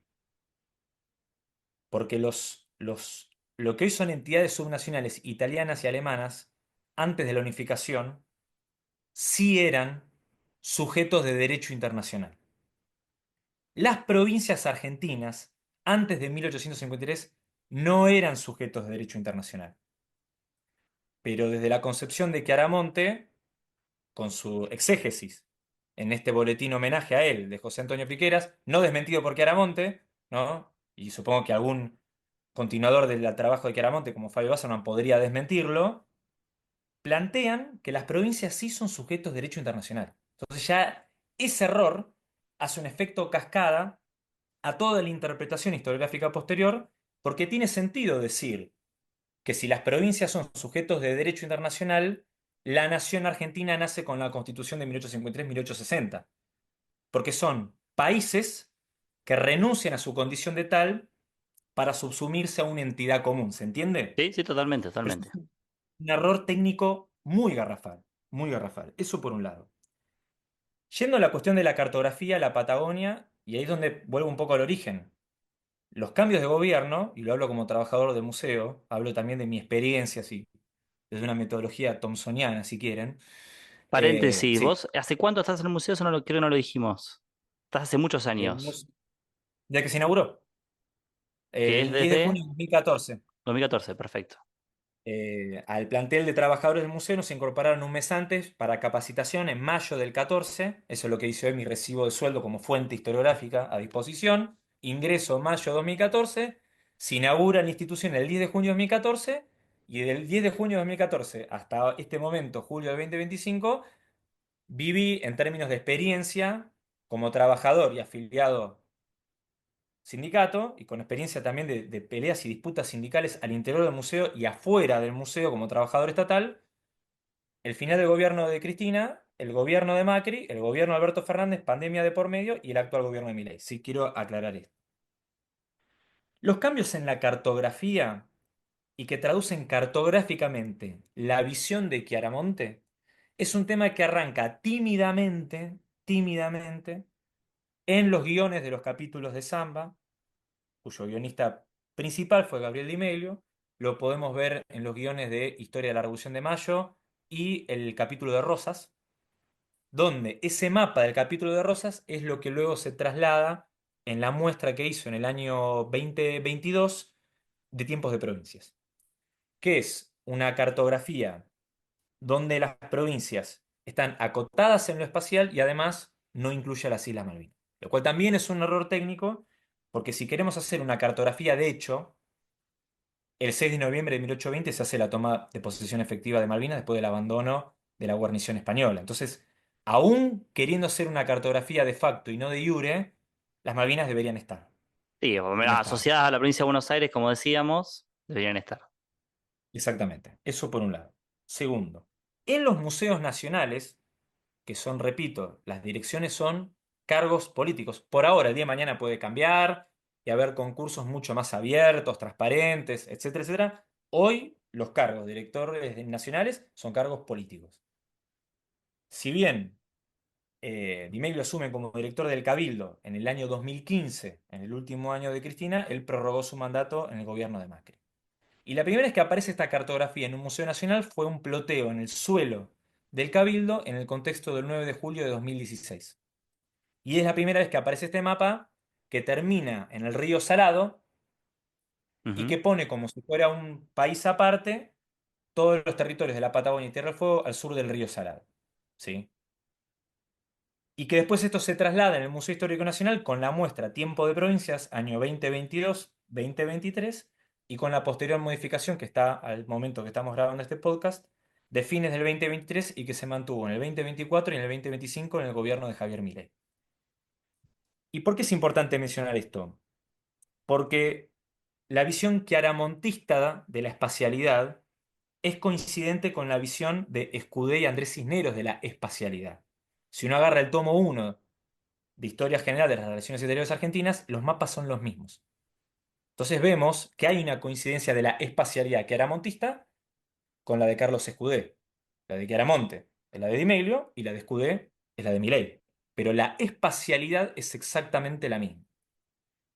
Vos mencionabas la cuestión de la Patagonia. Vos decís, extendieron los límites. Si vos planteás que un país extiende los límites, lo que estaba al sur del río Salado era otro país y no le correspondía al país original. O sea, esto es un juego de suma cero, la espacialidad. No hay punto medio. No hay forma de cruzar, como es muy difícil cruzar la física newtoniana con la teoría de la relatividad general, y hay toda una discusión muy difícil en términos científicos, no se puede decir, se extendió los límites del Estado y decir que lo que estaba al sur del río Salado era un no país. Si no, no se extendió. Los límites es un juego de suma cero el espacio. No hay forma de conciliar esas dos visiones. Tampoco hay forma de conciliar el uti possidetis con Malvinas negando el uti possidetis de la Patagonia. Es inconsistente científica y metodológicamente. No podemos decir uti possidetis y las delimitaciones del virreinato para Malvinas sí y para la Patagonia no. No existe eso. No hay una especie de uti possidetis discrecional o sujeto a medida de lo que uno quiere interpretar. Sí, Es te uno entiendo, solo. pero no hay una diferencia en términos de que Malvinas tiene una ocupación efectiva, esto que estabas diciendo, de facto, ¿no? Del territorio, y la Patagonia no. Bien, Digo, te ahora voy pregunto con ese punto. porque me parece, Sí, digo, sí. ahí capaz que vamos mal derecho, digo, y ahí está lo interesante de tu Sí, sí, lado, sí. digo, ¿sí? Bien, perfectamente. Siguiente cuestión, también vinculada con eso, porque ahora vamos a discutir la parte más, de más tensión, es creer que el control efectivo, lo que se denomina control efectivo, solamente tiene que ser a partir de infraestructuras de control estatal, sea bonaerense o nacional post 1853-1860. Te diría más, en el caso de la Patagonia, post Pavón. Y eso es un error. Eso es un error garrafal. Porque eso significa que si el día de mañana yo voy a una provincia y no encuentro un banco nación, un regimiento del ejército o un puerto de la armada, no es Argentina porque no hay infraestructura estatal nacional o bonaerense. Eso es, para mí, es un error de concepción. Hay que ver si los que están ahí te dicen que son argentinos, bueno, es más fácil, digamos, ¿no? Pero si Bueno, yo bueno, le... bueno, ahora vamos punto por punto. Primero Sí, sí. eso, no, porque cuando vos analizás la visión de Chiaramonte, se subsume la construcción de una nación a una cuestión de estatalidad, que es la Constitución Nacional, el surgimiento del Estado Nacional y su grado cristalizado en 1880 cuando tiene mayor atribuciones centralizadas. Sí, La sí, sí. moneda única, el Ejército Nacional, la federalización de Buenos Aires. Bueno, por eso digo, primero, la visión de Chiaramonte es subsumir la nación argentina desde una Sí, perspectiva él institucional lo en la unifica estatalidad. y no puede separar esto que decíamos de hay un proyecto y un Estado que viene después. Eso está claro, digamos. Sí, sí. Bien. Distinto es el caso de Fabio Wasserman, corregime si me equivoco, porque tampoco soy un experto en los estudios de Fabio Wasserman, lo estudia más desde la cuestión de la identidad, que es algo distinto a la construcción de la estatalidad, Exactamente, sí, ¿no? sí, sí. Y yo creo que Gabriel Di Melo también va en esa misma tónica. Por eso Por digo eso que cuando van él en estudia, esa línea de decir, hay discusión, ya hay un proyecto, que haya un proyecto ya habla de una intención, se habla de una nación, por eso son distintos en bien, ese sentido, pero sí es interesante separarlo y entenderlo. Sí, está bien. Entonces se van de la estatalidad, Di Meglio y Wasserman, a diferencia de Chiaramonte, ¿sí? sí, sí, sí. Bien. Entonces, yo conversé con Di Meglio porque lo entrevisté en la pandemia, en el año 2020, en el ciclo de charlas que hicimos, ¿no? En el encierro.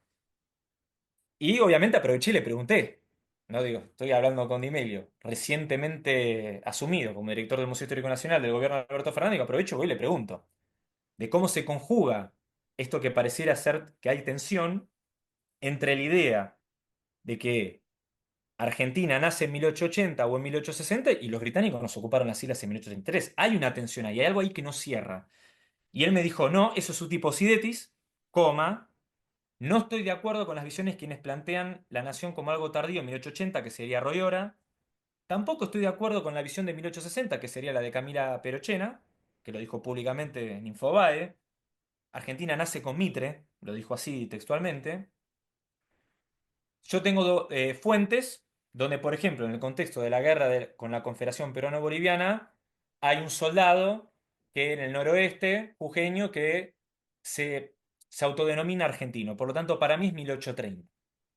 Bueno, pero Ajá. si decís 1830, ¿qué pasa con la Patagonia? Y ahí es donde voy a la cuestión también, para no esquivar ningún tema del debate. Es un error pensar, para mí entender, esa construcción de la otredad al sur del río Salado.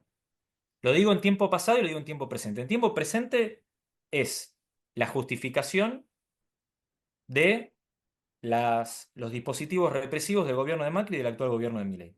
Cada vez que hay un problema al sur del río Colorado, hoy, en el siglo XXI, hay un incendio en la Patagonia, hay un problema en un parque nacional, inmediatamente aparecen discursos de buscar una autoría o una responsabilidad en un sujeto de lo que está pasando en la Patagonia. Menos las inundaciones, que el problema es la infraestructura.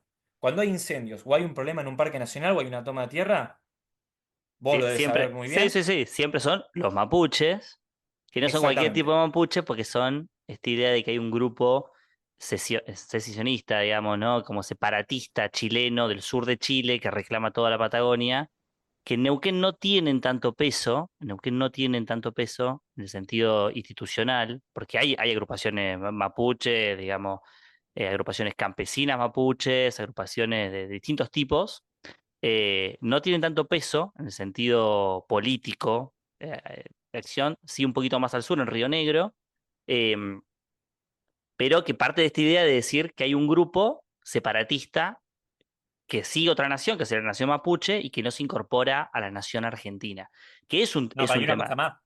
sí. Dicen que los mapuches son chilenos. Bueno, y eso también pasa que en chileno también, en Chile también tiene ese problema de que los mapuches no son, quieren ser independientes y autodeterminados según ciertas posiciones. Entonces está esta discusión como Sí, si pero fuera los una... chilenos no dicen que los mapuches son Ah, argentinos. no, no, eso Los, nunca. argen- los argentinos dicen que los mapuches son chilenos. Sí, y Sí, o mucho te sea, decía, por eso quiero retomar ese hilo, mucho está en este argumento de la llegada tardía post 1810, de la llegada fuerte, digamos, de los mapuches. Por eso muchas veces nosotros hablamos de araucano, porque el araucano incluye al mapuche, al pehuenche, al ranquel, incluye a los pincheira que peleaban con Rosas, o sea, es una cosa mucho más amplia y no está tan en la facción familiar, digamos, ahí de mapuche o pehuenche, digamos. bueno, ahí mi crítica son dos, una del pasado y una del presente. La primera, retomando un poco lo que mencioné recién, es la construcción de la otredad. Porque no es que solamente el territorio al sur del río Salado no sería argentino, sino que también los habitantes y los pobladores no serían argentinos. Esa lectura del pasado, que repito, es contemporánea y que también se justifica, digamos, ¿no? Retroactivamente a la campaña de Roca, es un paradigma que nace con la campaña de Martín Rodríguez, Rauch, Rivadavia como secretario de gobierno en 1820.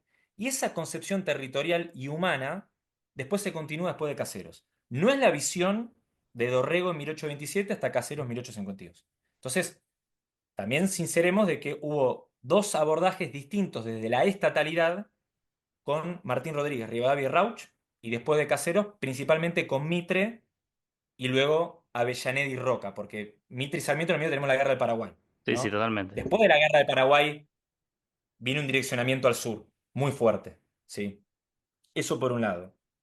Segundo, que es creer que primero, la homogeneización de los caciques y sus comunidades. No eran homogéneas en el siglo XIX y no son homogéneas hoy en el siglo XXI. Si uno visita una comunidad, que aparte son cooperativas, asociaciones civiles registradas, están en parques nacionales, digo, esto es un tema, además de ser muy sensible, es un tema muy técnico, digamos, ¿no? Entonces me parece que también está bueno no hablar con ligereza sobre estos temas, porque me ha pasado de ir a la provincia de La Pampa, gustosamente invitado para hablar de Malvinas, mencioné la existencia de un nuevo libro que redactaron dos exfuncionarios del Instituto Nacional de Asuntos Indígenas, Fernández y Mercedes Lobato, hablé de la figura de Calfulcurá y me dijeron, un segundo, acá somos ranculches. Calfulcurá acá es una figura polémica.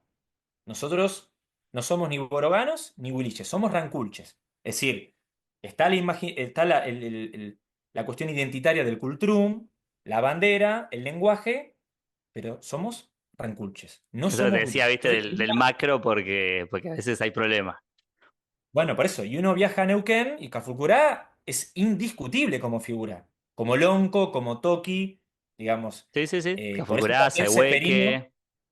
bueno, por eso Seferino, el nieto de Cafulcurá, hoy está en Paraje San Ignacio y hubo una disputa muy fuerte entre comunidades para ver dónde iban a descansar los restos de Seferino, que estaban en el Fortín Mercedes, provincia de Buenos Aires, y hubo una discusión entre Chimpá y Río Negro y Paraje San Ignacio, entre Río Negro y Neuquén. Sí, sí, Hoy sí, están sí. en Neuquén.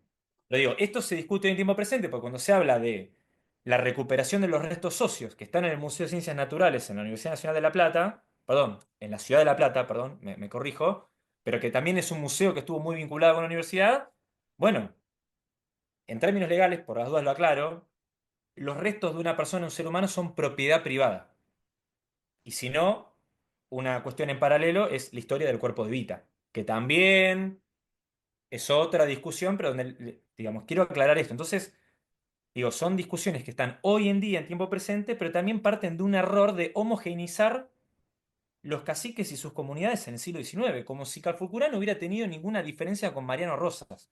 Y esa diferencia del siglo XIX nos sirve también para comprender por qué cuando uno habla de Calfucurá en la provincia de La Pampa dicen, no, discúlpame, yo soy Ranculche, y hacen esa aclaración. Entonces uno es más prudente a la hora de querer hablar y no de forma tan ligera de estos episodios de la historia. Entonces digo, el tema de los caciques al sur del río Salado no fueron actores pasivos de la guerra de independencia. Estaban divididos entre realistas y patriotas. No hubo una proclamación de un Estado independiente y la campaña de Roca no fue una guerra internacional como si fue la guerra entre Argentina y Brasil por el control de lo que hoy es la República Oriental del Uruguay. No fue una guerra internacional o un conflicto armado internacional como fue la ocupación de la isla Martín García por Francia en 1838 y la intervención anglo-francesa en 1845. Entonces, y eso ya es un problema técnico y Pero, científico. sí, pero vos por qué decís que no es, o sea, no es internacional porque no hay un país de otro lado. Pero yo ahí, porque ahí hay hay un tema de ese espacio. Porque vos me decís esto, el dominio sobre la población ranquel. Entonces vos lo decís como que es un dominio interno. Es decir, los ¿Mm? ranqueles se consideraban parte de Argentina y fueron dominados por el Estado argentino por rebeldes, por ejemplo. Digo, no sé, como si fuera la dominación que se hizo sobre, no sé, volviendo ahí Felipe a Varela, Chachi Felipe Peñalosa, Varela. López O Jordán. sea, rebeldes internos, entre comillas, pongo rebelde, digo, pues, pongo la discusión identitaria, pero rebeldes internos dominados por el Estado Nacional, por así decirlo, ¿no? Para poner un más propagandístico. A ver, el vínculo entre el Estado, los gauchos los caudillos, la población afroporteña y los caciques no fue lo mismo con Martín Rodríguez, Rivadavia y Rauch que con Dorrego y Rosas. De la misma manera que el vínculo Estado-Movimiento Obrero Argentino no fue lo mismo en la Semana Roja, en la Semana Trágica, con el 17 de octubre y el terrorismo de Estado de 1976. Ujú. Ahora nadie va a plantear que el intento de guerrilla campesina del PRTR era un Estado independiente en las hectáreas que controlaba, no sé, Santucho y Gorrerán Merlo. ¿Se entiende la Sí, diferencia? sí, sí, sí. Entonces, ¿hay Para violencia seguir, para estatal? entenderte, ¿no? Sí, sí, sí, sí. ¿Hay violencia estatal? No hay ninguna duda. No hay ninguna duda. El problema es trasladar una cuestión de conflicto interno a alcances de política exterior y territorialidad. Son dos cosas totalmente distintas. La campaña de Roca es un episodio de las guerras civiles argentinas. Y te sumo lo anterior. Hay también mucha linealidad, y también propongo que lo charlen y lo conversen con Grok o con ChatGPT, de analizar de una forma lineal la campaña de Rosas de 1833-1834 con la de Roca de 1879, cuando son dos campañas totalmente distintas. ¿Por qué Y el decís lo de resultado... ChatGPT? O sea, no, a mí me perdí si es algo que, no sé, si circuló en los medios o algo, ¿por qué? Porque la pone No, no, no, como... esto es Ok, aparte, ok, pero ¿qué ok. pasa? La inteligencia artificial se alimenta de la interacción de los usuarios y de lo que está en los buscadores como Sí, sí, sí, Google, no de las inventa noticias, nada. Sí, sí, sí. o Wikipedia, por ejemplo. Entonces, si uno pregunta por la campaña de 1833, Te dices campaña del desierto, o sea, como el mismo tipo de campaña. Ahí va. campaña de desierto y que es idéntica a la de 1879, pero 50 años antes. Esa es la única diferencia, la temporalidad. Uno es 1833 y el otro es 1879, pero es la misma. Y no es así. Y no es así. Y los resultados son totalmente distintos. Porque después de la campaña de Rosas de 1833-1834, él sella las alianzas con lo que los historiadores académicos, investigadores del CONICET, por ende de la estatalidad argentina, denominan hoy como negocio pacífico de indios. Porque ese es el rótulo que pusieron hoy en día. No es la denominación historiográfica que se mencionaba anteriormente. Y en ese negocio pacífico de indios se plantea que después de esa campaña se desplazan. Vos mencionaste a los hermanos Pincheira, que eran realistas Ujú. que devinieron en aliados de los unitarios. Y la pregunta es, bueno, si los caciques eran indiferentes, indistintos a lo que pasaba al norte del río Salado, que alguien me explique cómo muere Rauch y quién lo mata. Porque si no pareciera que los conflictos de las guerras civiles eran solo huincas rubios de ojos celestes, ¿no? Y no es así. Entonces digo, no son actores pasivos de la historia argentina, fueron actores muy activos. Incluso Di Meglio lo dijo en su despedida. Son actores fundantes. Entonces, si son actores fundantes, ¿por qué los vamos a excluir? ¿En qué quedamos? Ahí Sí, hay sí, una sí, sí. contradicción en el uso de los términos. Entonces digo, después de la campaña de Rosas, los vínculos y los parlamentos que él hace como caudillo, que hablaba mapuzungún de verdad, lo que hoy llamamos mapuzungún, en aquella época la lengua pampa, se traslada luego, cuando él asume formalmente como gobernador en 1835, en partidas presupuestarias del erario de la provincia de Buenos Aires, que se cortan en la batalla de Caseros. Y si uno analiza la apertura de sesiones legislativas de la legislatura de la Honorable Junta de Representantes de la provincia de Buenos Aires y las partidas presupuestarias, la denominación de lo que le daban a los caciques, el negocio pacífico, como le llaman hoy en día, tabaco, aguardiente, ganado, azúcar, estaba en la categoría interior. Interior. Y sin esa alianza de Rosas con los caciques no se explica cómo se sostuvo Rosas en el poder después de 1840. Porque después agarramos el libro de Hellman, Rosas bajo fuego, y no. ¿Y cómo explicamos entonces la participación de Catriel y Cachul sofocando ellos mismos lo que es el grito de Dolores, ¿no? Y los libres del sur? Bueno, hay un montón de contradicciones que diría yo que son epistemológicas, y por eso separo la producción científica, incluso las presentaciones en los interescuelas o las jornadas de historia, de lo que se dice en las redes sociales, en los medios de comunicación y en las muestras de los museos. Hay un desdoblamiento. Entonces me parece que también hay que entender que así como los cargos son políticos, las decisiones adentro de las curadurías y los guiones de los museos también son decisiones políticas. Totalmente. Juan, vamos a ir cerrando esta charla. De hecho, la extendí a propósito porque me parece que fue cobrando un poco de peso como hacia la mitad de la charla y me parece que es muy interesante.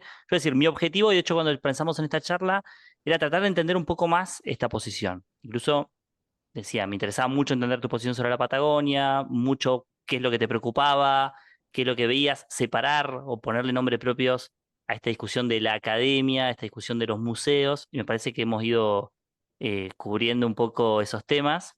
No sé si te queda algo así como pendiente o algo para pensar en esto que decíamos, en hacia adelante, cómo siguen estos debates, cómo sigue esta discusión de la academia o también, bueno, de esta charla, ¿en qué te vas pensando de cómo ver ese discurso, ¿no? Bien, primero obviamente agradecer la invitación, invitar a todos que nos están escuchando que vengan al Museo de Malvinas, las puertas están abiertas. El Museo de Malvinas, lo voy a decir de forma muy sintética, es un espacio en disputa de carácter internacional. Es decir, creer que la pelea por el sentido del Museo de Malvinas es solamente nacional e interna es un error. Lo estoy resumiendo. Cuando se inauguró el museo en el 2014, hemos tenido muchos visitantes angloparlantes, estoy siendo muy educado con la adjetivación, que no solo revisaron lo que estaban escrito en los paneles, sino que además se quedaban a escuchar las visitas guiadas que los trabajadores del museo le decíamos a las escuelas en el Museo Malvinas. ¿Sí? Y esto lo he visto con mis propios ojos y lo sostengo. Si el día de mañana tengo que ir a un escribano público o un fiscal, digo, esto pasó de verdad y tengo testigos. Y en septiembre de 2014, 3 meses después, en las Islas Malvinas, en Puerto Argentino, se inauguró un museo, que es un contramuseo. Tiene el mismo diseño y estructura de guión, pero versión colonial británica. Cuando asume Macri, lo nombran a Federico Lorenz como director y intentó hacer unas modificaciones en el cambio de guión, analizando el Atlántico Sur como si fuera el mar Mediterráneo. Y el Argentina era una civilización más, pero en vez de mediterránea, subatlántica, y en vez de hablar de los griegos, de los persas, los turcos otomanos y el Manco de Lepanto, se hablaba de España, Holanda, Francia, Reino Unido, Argentina y Chile. Con una narrativa neutra donde los protagonistas iban a ser Darwin y Fitzroy. Sacando las invasiones inglesas, porque eso es Río de la Plata, sacando vuelta de obligado, poniendo dictadura en 1973 y borrando la resolución 2065. Digo, para entender que esto es político, ¿no? ¿Qué quiero decir con esto? Y a modo de, al menos como una opinión de cierre. Es también una invitación. Estamos conversando con compañeros y colegas de distintas disciplinas científicas. Algunos se han acercado al museo, a veces son simplemente conversaciones de WhatsApp, de ciencia política, de relaciones internacionales, también de abogacía, de economía, de antropología, de historia, de geografía. Y el único dato en común que veo entre estas personas que tienen esta inquietud es un sub 35, sub 40, para ser una franja etaria. Y yo creo que la invitación es no ser meros reproductores de lo que aprendimos en la facultad, y también dar ese saltito, ese paso adelante, animarnos también a convertirnos en productores del conocimiento. Quizás no con la rigurosidad que requiere un becario del CONICET, pero también uno puede hacer investigaciones y producción de conocimiento por fuera de la estatalidad de una beca del CONICET, ¿no? Entonces también es una invitación y para pensar en tiempo presente, con este diagnóstico que tenemos al territorio ocupado y cómo las distintas disciplinas vamos dialogando entre sí para tratar de entender mejor nuestra historia y nuestro pasado y de alguna manera también que nos sirva como herramienta para entender el futuro y ver cómo de alguna manera, qué herramientas podemos tener para pensar cómo hacemos para recuperar Malvinas, cómo sostener nuestra posición en la Antártida y cómo también pensar herramientas que afiancen una Argentina en comunidad con América del Sur y si queremos un poco más, con todo el sur global. Entonces es una propuesta de pasar a la acción y aquellos colegas sub 40, sub 35 que se animen,